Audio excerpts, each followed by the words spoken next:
नमस्कार दोस्तों, स्वागत है आप सभी का मेरे इस YouTube चैनल पर। मैं विनीत आज फिर से एक और नई क्लास में आज विज्ञान विषय से पाठ 4 कार्बन एवं इसके यौगिकों से कुछ महत्वपूर्ण परिभाषाएं आपको कराएंगे। देखिए, इससे पहले हमने अपनी इसी पाठ से संबंधित एक वीडियो अपने YouTube चैनल पर डाली है जिसमें हमने महत्वपूर्ण बिंदुओं के बारे में बताया था और आज हम कुछ महत्वपूर्ण परिभाषाएं जो इस पाठ से संबंधित है उनके बारे में कराएंगे। देखिए, सबसे पहले यहाँ पे आपको दिखाई दे रहा होगा कि कार्बन होता क्या है, इसके बारे में बात करेंगे कि यह एक तत्व है जिसका परमाणु क्रमांक 6। देखिए, कार्बन जो होता है उसका कार्बन का जो परमाणु क्रमांक है वो 6 है और इसका जो द्रव्यमान संख्या है वो 12 है। यदि हम इसके इलेक्ट्रॉनिक विन्यास की बात करें तो इसका इलेक्ट्रॉनिक विन्यास 2,4 होता है और इसे हम यदि हम प्रतीक के रूप में लिखे तो इसको हम C से प्रदर्शित करती है और यहाँ पे ये आप देख रहे होंगे 6 जो है इसका परमाणु संख्या है, जो 12 जो है इसकी द्रव्यमान संख्या है और इसकी संयोजकता 4 होती है। देखिए, कार्बनिक यौगिक क्या होती है, जैसे कि पॉइंट नंबर 2 में बताया है कि कार्बनिक यौगिक क्या है कि जिन यौगिकों में कार्बन विद्यमान होता है, जिसमें कार्बन विद्यमान होता है उन्हें हम कार्बन यौगिक कहते हैं या कार्बनिक यौगिक कहते हैं। ये प्राय सहसंयोजी यौगिक होते हैं और सहसंयोजी यौगिक किसको बोलते हैं कि वे यौगिक जिनमें सहसंयोजी आबंध होते हैं उन्हें हम सहसंयोजी यौगिक कहते हैं। पॉइंट नंबर 4 में सहसंयोजी आबंध वे रासायनिक आबंध जो दो परमाणुओं के बीच इलेक्ट्रॉनों की साझेदारी से बनते हैं। देखिए, वे आबंध जो दो इलेक्ट्रॉनों के बीच आपसी साझेदारी से, यानी कि एक इलेक्ट्रॉन, 2 इलेक्ट्रॉन या 3 इलेक्ट्रॉन की साझेदारी से बनते हैं, उन्हें हम सहसंयोजी आबंध बोलते हैं। इसके बाद पॉइंट नंबर 5 में संयोजी इलेक्ट्रॉन कौन से होते हैं कि किसी तत्व के परमाणु के बाह्यतम कक्ष में, जो उनका बाह्यतम कक्ष होता है उनमें विद्यमान इलेक्ट्रॉन जो होते हैं जो रासायनिक क्रिया में भाग लेते हैं उन्हें हम संयोजी इलेक्ट्रॉन कहते हैं। यानी कि वे इलेक्ट्रॉन जो किसी भी रासायनिक अभिक्रिया में जो उनकी संयोजकता होती है, किसी भी परमाणु की संयोजकता होती है, उनके जो इलेक्ट्रॉन होते हैं वे रासायनिक अभिक्रिया में भाग लेते हैं, उन्हीं को हम संयोजी इलेक्ट्रॉन कहते हैं। और संयोजकता किसे कहते हैं? किसी तत्व के परमाणु के बाह्यतम कक्ष में विद्यमान इलेक्ट्रॉन जो वास्तव में रासायनिक आबंध बनाने में भाग लेती है उस तत्व की संयोजकता कहलाती है, अथवा किसी तत्व की संयोजन क्षमता उसकी संयोजकता कहलाती है। अपरूपता क्या होता है? जैसे हमने कार्बन के 3 अपरूप बताए थे कि वह परिघटना जिसमें एक तत्व 2 या 2 से अधिक रूपों में पाया जाता है, उसे जिनके भौतिक गुण असमान होते हैं लेकिन रासायनिक गुण समान होते हैं, उन्हें हम अपरूपता कहते हैं। यानी कि वह परिघटना जिसमें एक तत्व 2 या 2 से अधिक रूपों में पाया जाता है और जिनके भौतिक गुण असमान होते हैं। भौतिक गुण असमान यानी कि देखने से वे अलग दिखते हैं लेकिन उनके रासायनिक गुण समान होते हैं, उन्हें हम अपरूपता कहते हैं। और अपरूप क्या होते हैं? एक ही तत्व के विभिन्न रूप जिनके भौतिक गुण असमान, अभी हमने बताया भौतिक गुण असमान लेकिन रासायनिक गुण एक समान होते हैं, उन्हें हम अपरूप कहते हैं और इसी को हम अपरूपता कहते हैं। हाइड्रोकार्बन पॉइंट नंबर 9 कह रहा है कि हाइड्रोकार्बन क्या है? कार्बन और उसके हाइड्रोजन से बने कार्बनिक यौगिक, जो कार्बन जिस यौगिक के अंदर केवल कार्बन और हाइड्रोजन पाई जाती है उन्हें हम हाइड्रोकार्बन कहते हैं। इसके बाद संतृप्त हाइड्रोकार्बन क्या होते हैं? वे हाइड्रोकार्बन जिनमें 2 कार्बन परमाणुओं के बीच एकल आबंध होता है उन्हें संतृप्त कहते हैं और जिनके अंदर द्वि अथवा त्रि आबंध होता है उन्हें हम असंतृप्त हाइड्रोकार्बन कहते हैं। देखिए, संतृप्त हाइड्रोकार्बन का एक उदाहरण है एल्केन। वे संतृप्त हाइड्रोकार्बन जिनका सामान्य सूत्र CnH2n+2, जहां n बराबर हम 1 2 3 4 5 6 ऐसे रख सकते हैं और जिनके अंदर केवल एक ही आबंध होता है उन्हें हम एल्केन कहते हैं। अभी हमने डिस्कस किया था असंतृप्त हाइड्रोकार्बन क्या होता है कि वे हाइड्रोकार्बन जिनमें 2 परमाणुओं के बीच कम से कम एक द्वितीय आबंध और एक तृतीय आबंध होता है, उन्हें हम असंतृप्त हाइड्रोकार्बन कहते हैं। देखिए, इसके बाद इसका एग्जाम्पल जो है एल्कीन और एल्काइन है। एल्काइन जिसके अंदर एल्कीन के अंदर डबल बॉन्ड होता है, एल्काइन के अंदर ट्रिपल बॉन्ड होता है, यानी कि द्विआबंध होता है, इसके अंदर त्रिआबंध होता है।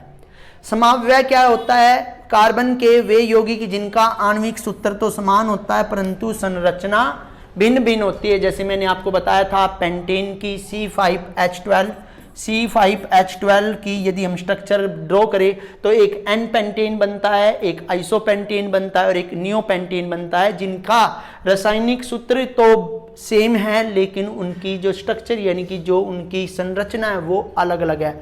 समव्यय वाली घटना को जिसमें एक ही आणविक सूत्र के यौगिक को भिन्न भिन्न संरचनात्मक सूत्रों की सहायता से व्यक्त किया जाता है उसे हम समव्ययता कहते हैं। पॉइंट नंबर 15 कि विषम परमाणु, मैंने बताया था कार्बनिक यौगिकों में हाइड्रोजन को प्रतिस्थापित करने वाले परमाणु विषम परमाणु कहलाते हैं। इसके अंदर देखिए मैंने सिंपल सी भी बताई थी, यानी कि कार्बनिक यौगिकों के अंदर हाइड्रोकार्बन यौगिकों के अंदर कार्बन और हाइड्रोजन के अलावा कोई अन्य यदि परमाणु है तो उन्हें हम विषम परमाणु कहेंगे।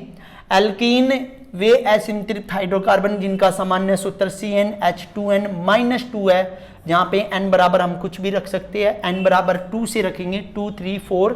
एल्कीन और एल्काइन में वे असंतृप्त हाइड्रोकार्बन जिनका सामान्य सूत्र CnH2n होता है उसे हम क्या कहते हैं? एल्काइन कहते हैं। श्रृंखलन देखिए ये कार्बन का एक गुण है, कार्बन परमाणु अन्य कार्बन परमाणुओं के साथ आबंध बनाकर लंबी श्रृंखला वाली एक यौगिक बनाते हैं, उन्हें हम श्रृंखलन गुण कहते हैं। या सिंपल सी बात करें तो कार्बन परमाणु अन्य कार्बन परमाणुओं के साथ आबंध बनाकर लंबी श्रृंखला बनाने की प्रवृत्ति रखते हैं, उसे हम श्रृंखलन कहते हैं। इसके बाद सबसे महत्वपूर्ण है प्रकार्यात्मक समूह क्या होता है, फंक्शनल ग्रुप क्या होता है, कि परमाणु या परमाणुओं का एक समूह जो किसी कार्बनिक यौगिकों के गुणों का निर्धारण करता है, जो किसी भी कार्बनिक यौगिकों के गुणों का निर्धारण करता है, उन्हें हम प्रकार्यात्मक समूह कहते हैं, क्योंकि ये क्रियाशील होते हैं और उन यानी कि ये जो प्रकार्यात्मक समूह होते हैं ये उनको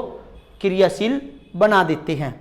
इसे पॉइंट नंबर 20 की बात करते हैं, वो कह रहा है कि कार्बन के यौगिकों की एक श्रृंखला जिसमें दो क्रमागत सदस्यों के बीच CH2 ग्रुप का अंतर होता है उसे हम समजातीय श्रेणी कहते हैं। यानी कि कार्बन के जितने भी समूह होते हैं यदि उनके बीच में CH2 यानी कि जो क्रमागत सदस्य होते हैं उनके बीच में CH2 का अंतर हो तो उसे हम समजातीय श्रेणी कहते हैं। अल्कोहल प्रकार्यात्मक समूह है, एल्डिहाइड भी प्रकार्यात्मक समूह है, कार्बोक्सिलिक अम्ल भी प्रकार्यात्मक समूह है, कीटोन भी प्रकार्यात्मक समूह है। तो कैसे कार्बन के यौगिक जिनका प्रकार्यात्मक समूह OH, एल्डिहाइड में जिनका प्रकार्यात्मक समूह CHO, कार्बोक्सिलिक का है जिनका प्रकार्यात्मक समूह COOH, और जिन कीटोन की बात करें जिनका प्रकार्यात्मक समूह C+O। इसके बाद दहन की बात करते हैं कि पदार्थों का ऑक्सीजन की उपस्थिति में जलकर प्रकाश और ऊष्मा उत्पन्न करना दहन कहलाता है। देखिए पदार्थों का ऑक्सीजन की उपस्थिति में जलकर प्रकाश एवं ऊष्मा उत्पन्न करना दहन कहलाता है। इसके बाद ऑक्सीकरण क्या है? किसी पदार्थ द्वारा ऑक्सीजन से संयोग या हाइड्रोजन का त्याग क्या कहलाता है? ऑक्सीकरण कहलाता है। ये हमने लेसन नंबर 1 में भी पढ़ा था। ऑक्सीकारक क्या भाई? वे पदार्थ जो ऑक्सीजन सप्लाई करके अन्य पदार्थ का ऑक्सीकरण करते हैं उन्हें हम ऑक्सीकारक कहते हैं। यानी कि वे पदार्थ जो ऑक्सीजन सप्लाई करके अन्य पदार्थों का ऑक्सीकरण करते हैं उन्हें हम ऑक्सीकारक कहते हैं। इसके बाद प्रतिस्थापन अभिक्रिया, बहुत ही महत्वपूर्ण अभिक्रिया इस पाठ के अंदर। वे अभिक्रियाएं जिनमें किसी कार्बनिक यौगिक के हाइड्रोजन का प्रतिस्थापन किसी अन्य तत्व के परमाणु या परमाणुओं के द्वारा होता है उसे हम प्रतिस्थापन अभिक्रिया कहते हैं। जैसे ये अभिक्रिया एल्केन में होती है। इसके बाद संकलन अभिक्रिया एडिशन, वे रासायनिक अभिक्रिया जिनमें कोई असंतृप्त यौगिक उत्प्रेरक की उपस्थिति में हाइड्रोजन या किसी अन्य तत्व के साथ संयोग करके संतृप्त यौगिक में बदल देते हैं उन्हें हम संकलन अभिक्रिया कहते हैं। ये एल्कीन और एल्काइन के अंदर होती है। इसके बाद आता है आपका हाइड्रोजनीकरण। देखिए, किसी असंतृप्त यौगिक में उत्प्रेरक की उपस्थिति में हाइड्रोजन का संकलन, देखिए अभी हमने पढ़ा था संकलन, संकलन में क्या था कि जोड़ हो जाता है। तो यदि किसी असंतृप्त यौगिक में उत्प्रेरक की उपस्थिति में हाइड्रोजन का संकलन होता है तो उसे हम हाइड्रोजनीकरण अभिक्रिया कहते हैं। इसके बाद उत्प्रेरक कैटलिस्ट, वे पदार्थ जो रासायनिक अभिक्रिया में भाग नहीं लेते परंतु उनकी अभिक्रिया की दर में परिवर्तन कर देते हैं, उत्प्रेरक कहलाते हैं। इसके बाद कुछ परिभाषाएं हैं। किण्वन फर्मेंटेशन बोलते हैं कि कार्बन के जटिल यौगिकों का एंजाइमों या सूक्ष्म जीवों की उपस्थिति में सरल पदार्थों में अपघटित होना किण्वन कहलाता है। एस्टरीकरण क्या होता है? जब एक कार्बोक्सिलिक अम्ल सांद्र H2SO4 की उपस्थिति में अल्कोहल के गर्म करने पर क्रिया करता है तो एस्टर बन जाता है, जिससे हमारे परफ्यूम्स बनते हैं। साबुन, साबुन लंबी श्रृंखला वाले कार्बोक्सिलिक अम्लों और वसा अम्लों के सोडियम लवण होते हैं और ये साथ जल में सफाई, ये क्या करते हैं? जल में सफाई प्रक्रिया करते हैं। इसके बाद साबुनीकरण, जब एस्टर सोडियम हाइड्रोक्साइड से क्रिया करके कार्बोक्सिलिक अम्ल का लवण और अल्कोहल बनाता है। देखिए इसने क्या कहा कि जब एस्टर सोडियम हाइड्रोक्साइड से क्रिया करके कार्बोक्सिलिक अम्ल का लवण और अल्कोहल बनाता है तो साबुन बनने का एक प्रक्रम होता है, जिसे हम साबुनीकरण कहते हैं। जलरागी, किसी लंबी श्रृंखला युक्त अणु का सिरा जो पानी की ओर आकर्षित होता है जलरागी कहलाता है। साबुन का आयनिक सिरा जलरागी होता है। और जल विरागी का मतलब होता है किसी लंबी श्रृंखला युक्त अणु का सिरा जो पानी से प्रतिकर्षित होता है, यानी कि पानी से दूर भागता है, जल विरागी होता है, जिसमें साबुन के अणु का हाइड्रोकार्बन भाग जल विरागी होता है। विकृत अल्कोहल क्या होता है? डीनेचर्ड अल्कोहल बोलते हैं। इथाइल अल्कोहल, जिसमें लगभग 5% मिथाइल अल्कोहल होता है जो पीने के योग्य नहीं होता, उसे हम विकृत अल्कोहल कहते हैं। संयोजी आबंध, कोवेलेंट बॉन्ड, वह आबंध जो दो परमाणुओं के मध्य इलेक्ट्रॉनों की साझेदारी से बनता है। देखिए ये पहले आना चाहिए था लेकिन यहां पर सबसे बाद में आया है कि वह आबंध जो दो परमाणुओं के मध्य इलेक्ट्रॉन की साझेदारी से बनता है उसे हम सहसंयोजी आबंध कहते हैं। इसके 3 पार्ट होते हैं, एकल सहसंयोजी आबंध, द्वि सहसंयोजी आबंध और त्रिसहसंयोजी आबंध।